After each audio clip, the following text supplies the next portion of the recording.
नमस्कार, मैं संतोष Tripathi living with astro से। आज के इस वीडियो में हम लोग जो टॉपिक ले रहे हैं वो है पंचांग। पंचांग का जो सबसे पहले सेंस निकल के आता है, उसका मतलब ये होता है कि हम किसी मुहूर्त, किसी समय, अच्छे समय, शादी आदि की गणना के लिए हम इसका इस्तेमाल करते हैं। पंचांग अगर हम अच्छी तरह समझ लें तो ज्योतिष में पंचांग से ही कई चीज़ों को, आदमी के जो जनरल स्वभाव है उसके बारे में जाना जा सकता है। तो आज हम आज के इस वीडियो में हम पंचांग को बहुत अच्छे से डिकोड करने वाले हैं। पंचांग है क्या? पंचांग जैसे कि इसका नाम बताता है कि 5 अंग, 5 चीज़ों से मिलके पंचांग बनता है। वो 5 अंग क्या हैं? सबसे पहले है वार, सोमवार, रविवार, बुधवार, शनिवार एक्सेट्रा वगैरह वगैरह। ये हो गया वार। ये हम लोग इससे, जनरल आदमी इससे बहुत अच्छे से परिचित रहता है। दूसरी चीज़ इसमें होती है वो होती है तिथि। तिथि चंद्रमा की कलाओं पे आधारित होता है। चंद्रमा जब एक सर्टेन डिस्टेंस को पार कर लेता है तो फिर तिथि बदल जाती है। तो चंद्रमा पर आधारित तिथि है और जनरल आदमी को तिथि की नॉलेज कम रहती है। आम आदमी की हम बात कर रहे हैं, वो डेट पे, जैसे आज इतनी तारीख है, हम उस पर ज़्यादा कंसर्न रहते हैं। लेकिन वैदिक एस्ट्रोलॉजी में हम डेट नहीं देखते हैं, हम तिथि से ही सारे कैलकुलेशंस करते हैं। इस पे हम अभी और डिटेल में बात करेंगे। तो पहली चीज़ हो गई वार, दूसरी चीज़ हो गई तिथि, तीसरी चीज़ होती है करण। करण क्या है? करण एक तरह का योग है। ये चंद्रमा और सूर्य के डिस्टेंस पे आधारित होता है। इसको भी हम डिटेल में अभी डिकोड करेंगे। उसके बाद आता है योग। योग भी सूर्य और चंद्रमा की जो डिस्टेंस है उस पर आधारित है। और उसके बाद नक्षत्र। ये 5 चीज़ों से मिलके बनता है पंचांग। अब जनरली अगर हम आज की डेट में, हर आदमी कुंडली अपनी बनवाता है, कोई कंप्यूटराइज बनाता है, तो उसमें आपने देखा होगा जब आदमी के हम कुंडली से जो उसका, जिसको हम टिप्पण कहते हैं, या उससे पहले कई चीज़ें उसके बारे में लिखी रहती हैं कि उसका नाम क्या है, पिता का नाम क्या है, उस तिथि क्या थी, वार क्या था, पक्ष क्या था, और वर्ण करण क्या था, योग क्या था, और कौन सा नक्षत्र था, ये सारी चीज़ें। तो इसमें हमारे वैदिक ज्योतिष में हमारे जो ऋषि मुनियों ने इसमें एक बहुत ही ज़्यादा रिसर्च वर्क किया हुआ है। एक्सटेंसिव रिसर्च वर्क के बाद ही ये सारी चीज़ें हमारे सामने आई हैं। तो पंचांग को हम आज इसी तरह से डिकोड करेंगे और इसके बारे में सबसे पहले हम लेते हैं वार। वार जो है 7 हैं। रविवार से हम शुरू करते हैं। रविवार पहला होता है, फिर सोमवार है, मंगलवार है, बुधवार है, गुरुवार है, शुक्रवार है और उसके बाद शनिवार है। हर वार का एक स्वामी होता है। जितने भी हमारे 7 ग्रह हैं, जो फिजिकल ग्रह हैं, वो उनके स्वामी होते हैं। जैसे रविवार का जो स्वामी है वो सूर्य होते हैं, सोमवार के चंद्रमा होते हैं, मंगलवार के मंगल होते हैं, बुधवार के बुध होते हैं, गुरुवार के बृहस्पति होते हैं, शुक्रवार के शुक्र होते हैं और शनिवार के शनि होते हैं। ये ऐसी जानकारी है जो लगभग सभी लोगों को इसको जानते हैं। तो ये हो गया वार। अब हम जैसे कुंडली की बात करें, अब इसमें जो 7 ग्रह हैं हमारे हैं, 7 वारों में 4 वारों को हम शुभ वार मानते हैं। जिन वारों के स्वामी शुभ ग्रह हैं उनको हम अच्छा वार मानते हैं। उदाहरण के लिए जैसे चंद्रमा शुभ ग्रह है तो उनका वार है सोमवार। तो सोमवार को अगर कोई आदमी पैदा हुआ है तो आप उसके कैरेक्टरिस्टिक्स के बारे में समझ सकते हैं। यहीं अगर कोई रविवार को पैदा हुआ है तो रविवार के जो स्वामी हैं वो सूर्य हैं, तो सूर्य थोड़े क्रूर ग्रह माने जाते हैं। तो उस हिसाब से उसका भी नेचर, उसका भी स्वभाव उस तरह से हम एनालाइज कर सकते हैं। जो आदमी बृहस्पति को पैदा हुआ है, गुरुवार को पैदा हुआ है, तो उसके स्वामी बृहस्पति हैं, तो वो भी एक शुभ ग्रह है। और बृहस्पति को जो आदमी पैदा होता है उसके भी जीवन में सारी चीज़ें संपूर्ण उसको मिलती हैं। तो कहने का तात्पर्य ये है कि जो शुभ ग्रह हैं, शुभ ग्रहों से संबंधित जो वार हैं, वो वार में अगर आदमी का जन्म होता है तो काफ़ी हद तक ये माना जाता है कि वो आदमी शुभ ग्रह में अगर है तो वो आदमी को हर चीज़ मिल जाती है। अच्छा, अगर कठिन, अगर जैसे क्रूर ग्रह में हो या थोड़े अशुभ ग्रह हो, अशुभ ग्रह जैसे मंगल को हम ले लेते हैं, शनिवार को ले लेते हैं, तो इस वार में जो पैदा हुए लोग होते हैं, अगर प्रथम दृष्टि से देखें तो उनको थोड़े से कष्ट का सामना करना पड़ता है। अब ये जो वार बनते हैं, जनरली वैदिक ज्योतिष में वार का मतलब जो है वो सूर्य पर आधारित है। वैदिक ज्योतिष में सूर्योदय, पहले एक सूर्योदय से दूसरे सूर्योदय के बीच का जो समय होता है उसको हम वार कहते हैं। वो जो पीरियड है, वो जो टाइम है, जैसे आज सोमवार है तो आज सुबह जब सूर्योदय हुआ तो वो सोमवार आज लागू हुआ सूर्योदय के साथ ही, और जब अगला सूर्योदय होगा कल, तब तक यही वार रहेगा। तो इसको हम वैदिक ज्योतिष में, और जो हमारा डेट सिस्टम है जिसमें 12 बजे से नया दिन शुरू हो जाता है, उसमें ये फ़र्क है। तो ये पहली चीज़ हो गई वार। तिथि को अगर हमें समझना है तो पहले हम ये समझें कि चंद्रमा पृथ्वी के चारों तरफ चक्कर लगाते हैं, और इसको हम भचक्र के नाम से जानते हैं, और ये 360 डिग्री का होता है। जब सूर्य और चंद्रमा 0 डिग्री पर रहते हैं तो वहाँ से उसको हम अमावस्या कहते हैं, और वहाँ से फिर हमारी चंद्रमा की कलाएं स्टार्ट होती हैं। तो यहाँ पे तिथियाँ जो हैं फिक्स हैं, वो 30 होती हैं, जिसमें 15 तिथियाँ कृष्ण पक्ष की होती हैं और 15 तिथियाँ शुक्ल पक्ष की होती हैं। इन तिथियों को हम इस तरह से जानते हैं, जैसे प्रतिपदा है, पहली तिथि जो है वो प्रतिपदा से स्टार्ट होगी, फिर द्वितीया होगी, तृतीया होगी, चतुर्थी, पंचमी, षष्ठी, सप्तमी, अष्टमी, नवमी, दसवीं, एकादशी, द्वादशी, त्रयोदशी, चतुर्दशी और पूर्णिमा या अमावस्या। तो जब सूर्य और चंद्रमा का जो अंशात्मक जो डिस्टेंस है वो 0 डिग्री होगा, तो वो वहाँ से अमावस्या के बाद वो चीज़ शुरू होती है, तो वो प्रतिपदा होती है। उसको हम शुक्ल पक्ष की प्रतिपदा कहते हैं। शुक्ल पक्ष का मतलब यह है कि चंद्रमा जब अमावस्या के दिन टोटल डार्क रहता है, उस समय हमें दिखाई नहीं देता है, और यहाँ से फिर उसकी जो कलाएं हैं वो बढ़ने लगती हैं, और फिर हमको चंद्रमा दिखाई देने लगता है, तो उसको हम शुक्ल पक्ष कहते हैं। तो ये 0 डिग्री से फिर जब चंद्रमा घूम के पृथ्वी इसी तरह से आएगा, तो शुक्ल पक्ष की प्रतिपदा, द्वितीया, तृतीया, इस तरह से ये बढ़ता जाएगा। और जब ये सूर्य से एग्जैक्टली सामने फिर होंगे, जब 180 डिग्री पर ये आएंगे, तो ये पूर्णिमा हो जाएगी। पूर्णिमा में सूर्य और जो चंद्रमा है, इनकी जो डिस्टेंस है, जो अंशात्मक जो दूरी है, वो 180 डिग्री की होती है, और बीच में पृथ्वी होती है। उसके बाद फिर वापस कृष्ण पक्ष स्टार्ट होता है, यानी फिर यहाँ से चंद्रमा की जो कलाएं हैं वो घटने लगती हैं, और इसको हम कृष्ण पक्ष कहते हैं। तो इस तरह से ये 15 और 15 30 तिथियाँ होती हैं, और इसमें एक पहला हो जाए शुक्ल पक्ष और दूसरा कृष्ण पक्ष होता है। और जो डिस्टेंस है 0 से स्टार्ट होगा, 180 पर आएगा, फिर वापस 360 पर आके फिर ये 0 से प्रारंभ होगा। इस तरह से ये 30 दिन होते हैं।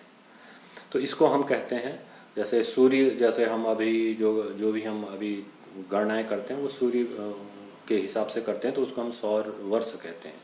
लेकिन वैदिक एस्ट्रोलॉजी में जो हमारा वो वर्ष होता है वो चंद्र वर्ष होता है। चंद्र वर्ष और सौर वर्ष में करीब 11 घंटे 3 घंटी और कुछ मिनट का फ़र्क रहता है। यानी जो चंद्र वर्ष है वो करीब करीब 11 दिन 3 घटी ये चंद्र सूर्य वर्ष से कम रहता है। तो इसीलिए 3 साल के बाद हम अधिमासिक मनाते हैं, यानी 3 साल के बाद ये एक वो हो जाता है। तो एक वर्ष, एक माह हमारा जो है वो अधिमास का होता है। वो इसीलिए होता है कि सूर्य का जो सूर्य वर्ष है और चंद्र वर्ष है, इसको हम इक्वल करते हैं। ये हो गया आपका तिथि के बारे में। अब तिथि का जैसे सूर्य और चंद्रमा से हम ये शुभ और अशुभ देखते हैं, उसी तरह से हम तिथियों को भी जो अन्य ग्रह हैं उनके हिसाब से उनका शुभ और अशुभ देखा जाता है। तो यहाँ पे वैदिक ज्योतिष में कुछ इस तरह के कॉम्बिनेशन बनाए गए हैं जिससे हम ये जान सकते हैं कि कौन सी तिथि अच्छी है ग्रह के हिसाब से। जैसे हमने सूर्य और चंद्रमा को ले लिया, लेकिन जो हमारे 4 ग्रह और बचते हैं, 5 ग्रह, शुक्र हो गया, बुध हो गया, मंगल, शनि और गुरु, इन पे बेस भी हमारे पास कुछ कॉम्बिनेशन होते हैं। उसको हम नंदा, भद्रा, जया, रिक्त और पूर्ण, इन 4 नाम से जानते हैं। यानी कहने का मतलब ये है कि जब नंदा का मतलब शुक्र से है, अगर शुक्रवार के दिन एक तिथि पड़ती है या फिर 6 तिथि पड़ती है या फिर 11 तिथि पड़ती है तो उसको शुभ माना जाता है। कोई भी कार्य हम शुरू करें तो उसका, अगर वो शुक्रवार है, नंदा का जो स्वामी है वो, उसको हम शुक्र के नाम से जानते हैं, तो 1, 6 और 11। इसके बाद दूसरा जो आता है भद्रा। भद्रा के जो स्वामी हैं वो बुध हैं। बुधवार अगर है और उस दिन अगर 2 तिथि पड़ती है, 7 तिथि पड़ती है और 12 तिथि पड़ती है तो वो शुभ मानी जाती है। इसी तरह से मंगल, मंगल की जया, जया का मतलब अगर मंगलवार के दिन अगर 3 तिथि, 8 तिथि और 13वीं तिथि पड़ेगी तो वो शुभ होगी। इसी तरह से शनिवार का रिक्त, उसको हम रिक्त के नाम से जानते हैं। शनिवार के दिन अगर 4थी तिथि, 9वीं तिथि और चतुर्दशी अगर ये पड़ती है तो ये शुभ होती है। इसी तरह से पूर्ण, ये है बृहस्पति। अगर 5वीं तिथि पंचमी पड़ी, बृहस्पतिवार के दिन पंचमी पड़ी, बृहस्पतिवार के दिन 10वीं पड़ी और बृहस्पतिवार के दिन अगर पूर्णिमा पड़ती है तो ये भी शुभ तिथियां मानी जाती हैं। तो ये है तिथियों का कैलकुलेशन जो टोटली बेस्ड है आपकी चंद्रमा की कलाओं पे, चंद्रमा की डिस्टेंस पे। 13 डिग्री जैसे ही चंद्रमा पार करेंगे 0 से 13, तो एक तिथि पार हो जाएगी, फिर दूसरी 13 से 26 में जाएंगे तो दूसरी तिथि हो जाएगी। इस तरह से ये तिथियों का कैलकुलेशन किया गया। ये टोटल बेस है जो सूर्य और चंद्रमा का जो अंशात्मक दूरी है उस पे ये बेस होता है। तो ये दूसरी चीज़ हो गई तिथियां। हर तिथि के अलग अलग स्वामी भी होते हैं। जैसे हम तिथियों के स्वामियों की बात कर लें, जैसे हमने दिन के वार की स्वामी की बात की थी, उसी तरह से हम तिथि के भी स्वामी होते हैं। तो वो हम एक थोड़ा सा डिस्कस कर लें। जैसे प्रतिपदा है, पहली जो प्रतिपदा के जो स्वामी होंगे वो अग्नि होते हैं, द्वितीया के ब्रह्मा होते हैं, तृतीया के गणेश होते हैं, चतुर्थी के गौरी, पंचमी के सर्प और पंचमी के सूर्य, पंचमी के सूर्य हैं, षष्ठी के कार्तिकेय हैं, सप्तमी के सूर्य हैं, अष्टमी के शिव हैं यानी भैरव, नवमी के दुर्गा, 10वीं के यम और एकादशी के विश्वेदेव, द्वादशी के विष्णु, त्रयोदशी के कामदेव, चतुर्दशी के शिव रुद्र, उनका जो रुद्र रूप होता है रुद्र, और पूर्णिमा के चंद्रमा, और जो अमावस्या आती है उसके जो स्वामी होते हैं वो पितर माने जाते हैं। तो इसीलिए हम संबंधित जो उनके स्वामी होते हैं उनकी हम पूजा करके उस तिथि को, जैसे अमावस्या के दिन हम पितरों की पूजा करते हैं, जो भी चीज़ हम उस दिन करेंगे तो पितरों को फ़ायदा होगा, इसलिए वो इसीलिए किया जाता है क्योंकि हर तिथि के को एक स्वामी को, एक लॉर्ड को असाइन किया गया है। ये वैदिक ज्योतिष का दूसरी चीज़ है। इसके बाद हम अब बात करते हैं करण की। करण क्या है? करण भी सूर्य और चंद्रमा का जो डिस्टेंस है उस पर आधारित है। अब यहाँ क्यों ये अब इस चीज़ को इसलिए बनाया गया है, इसके पीछे एक टोटली एक साइंटिफिक फैक्ट है। फैक्ट ये है कि सूर्य जो है वो पिता है या आत्मा है, और चंद्रमा जो है वो माता का या मन के कारक है। तो जब भी अगर आदमी का जन्म होता है तो माता और पिता का होना जरूरी है, उसी से आदमी का जन्म होता है, तो उसके लिए वो जो चीज़ जरूरी है। तो इसलिए सूर्य और चंद्रमा का जो मिलन है वो वैदिक ज्योतिष में उसको बहुत ही मान्यता दी गई है। अब इसके पीछे एक और साइंटिफिक फैक्ट ये है कि जब भी हम पूरे अगर हम यूनिवर्स की बात करें तो यहाँ कुछ नहीं, यहाँ पे क्या है, पिंड है और यहाँ पे रश्मियाँ हैं, यानी जिनको हम इलेक्ट्रोमैग्नेटिक वेव्स कहते हैं, वो लगातार फ्लो हो रही हैं और उसी से हमारा जो मानसिक स्थितियाँ हैं वो बदलती और बदलती रहती हैं। तो सूर्य और चंद्रमा का जब अंशात्मक दूरी 6 डिग्री होगी तो एक करण होता है। एक दिन में 2 करण डिफाइन किए गए हैं। अब करण क्या है? एक तरह के योग हैं। ये मैंने जैसे पहले हमने डिस्कस किया कि जो हमारे वैदिक ज्योतिषियों ने जितने भी ऋषि और मुनि थे उन्होंने एक एक्सटेंसिव रिसर्च वर्क किया है बहुत लंबा, और उस पे बेस होके उन्होंने ये चीज़ें निकाली हैं कि सूर्य और चंद्रमा की जब डिस्टेंस 6 डिग्री रहती है तो एक करण होता है, और जैसे ही सूर्य और चंद्रमा की जो डिस्टेंस है कुछ इसके मल्टीपल में जब बढ़ती जाएगी तो करण बदलते चले जाएंगे, और हर बार जैसे जैसे डिस्टेंस बदलेगी तो जो रश्मियाँ हैं उनका जो प्रभाव है वो बदल जाता है, और वही हमारे दिमाग में असर डालता है और उससे फिर हमारा उस तरह का व्यवहार बनता है। ये साइंटिफिकली इसके पीछे जो लॉजिक है वो ये है। तो करण जो हैं वो 11 तरह के करण हैं। एक दिन में 2 करण होते हैं। अगर हम जैसे कुंडली देखते हैं और कुंडली में हम करण उसमें से हम आदमी के स्वभाव के बारे में जान सकते हैं। तो ये है करण। अब करण 11 करण हैं, उनके मैं नाम आपको बताता हूँ। तो 11 तरह के करण हैं। इसमें पहले जो 7 करण हैं उनको अस्थिर माना जाता है, और बाकी जो 4 करण हैं उनको स्थिर माना जाता है। तो 7 करणों में पहला करण है बौ, दूसरा है बालव, तीसरा है कौलव, फिर है तैतिल, गर, उसके बाद वणिज, विष्टि, शकुनी, चतुष्पद, नाग और किस्तुब। अब जैसे अब इसमें अगर हम ये करण हैं, एक दिन में 2 करण होंगे। शुरुआत कहाँ से होती है? अमावस्या की अगर हम बात करें, यानी शुक्ल पक्ष से हम अगर बात करें तो शुक्ल पक्ष का जो पहला भाग होगा, फर्स्ट पार्ट, वहाँ उस समय डार्क रहता है, तो उस समय जो करण होता है वो किस्तुग्न करण माना जाता है। किस्तुग्न के बाद फिर हम पहले करण से शुरू करते हैं। उस दिन का जो दूसरा करण होगा वो होगा बौ। उसके बाद अगले दिन का जो करण होगा वो बालव होगा, और सेकंड करण उस दिन का कौलव होगा। फिर अगले दिन तैतिल और गर होंगे, और उसके बाद फिर वणिज और विष्टि होंगे, बस। और फिर जो शुरुआत होगी वो फिर बौ और बालव से हो जाएगी। यानी जो लास्ट के 4 करण हैं वो पूरे महीने में केवल एक ही बार आते हैं, बाकी सारे करण रिपीट होते रहते हैं। ये उनकी एक सीरीज होती है जो इस तरह से ये चलती रहती है।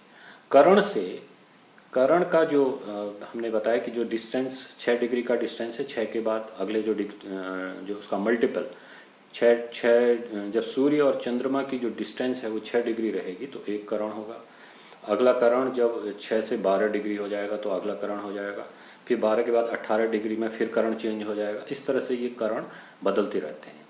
करण से हम क्या जान सकते हैं? करण से हम आदमी के स्वभाव के बारे में जान सकते हैं। उदाहरण के लिए जैसे हमने बताया कि हमारे पास 11 करण हैं, तो करण का हम आपको नेचर बता देते हैं कि कैसा होता है। अगर किसी आदमी का बौ करण है, पहला करण है, तो उसकी जो नेचर होती है वो धार्मिक तरीके का व्यक्ति होगा, बुद्धिमान होगा और समाज में उसकी प्रतिष्ठा होगी।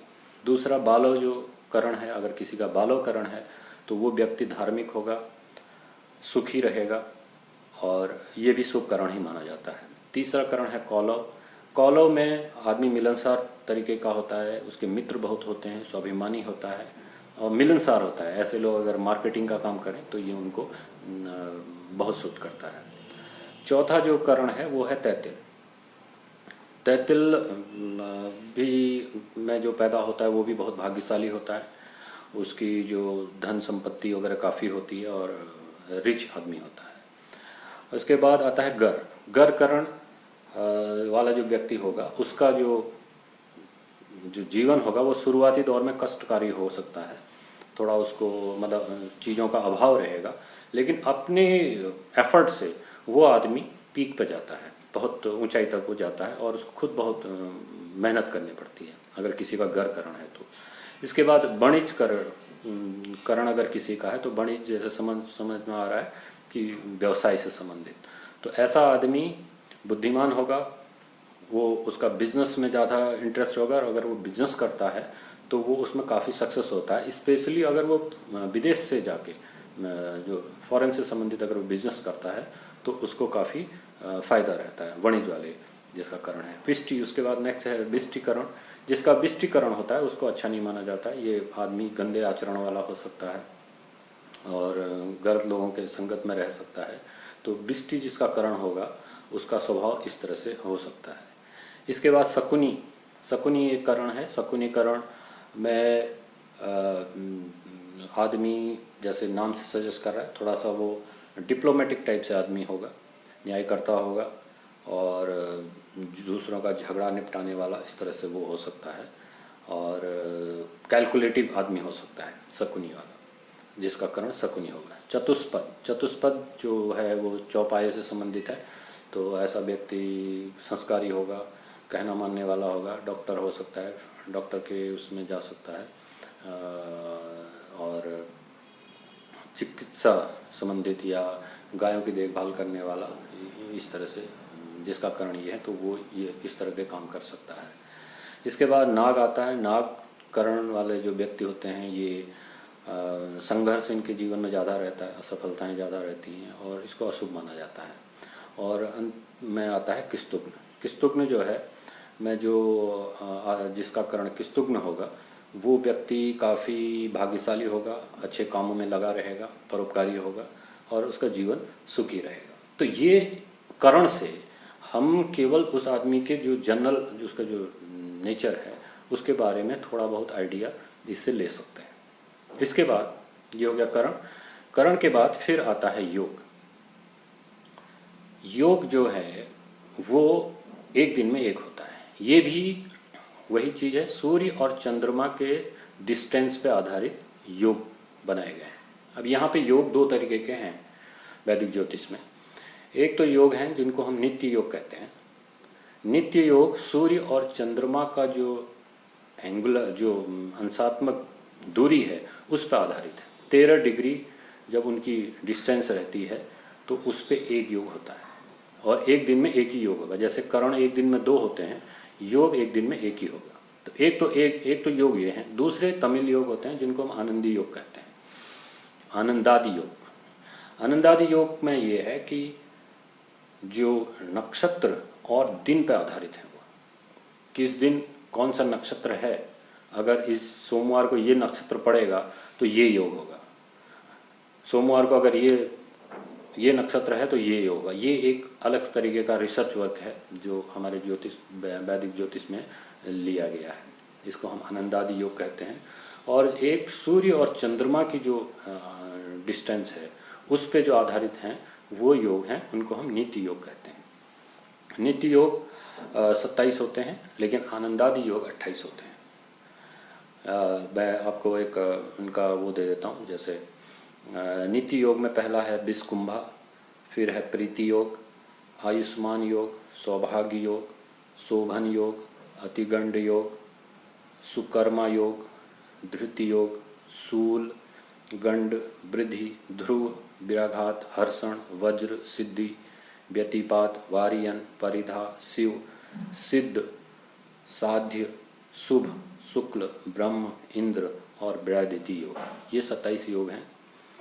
ये जो जिस सीरीज में मैंने आपको बोले हैं, जैसे 20 कुंभा योग है, तो जब चंद्रमा 0 डिग्री से स्टार्ट करता है तो उस समय 20 कुंभा योग बनता है, यानी उस समय अश्वनी नक्षत्र में ये यहाँ से बनता है। इसमें कुछ योग ऐसे हैं जो खराब माने गए हैं, जिसमें 20 कुंभा योग है।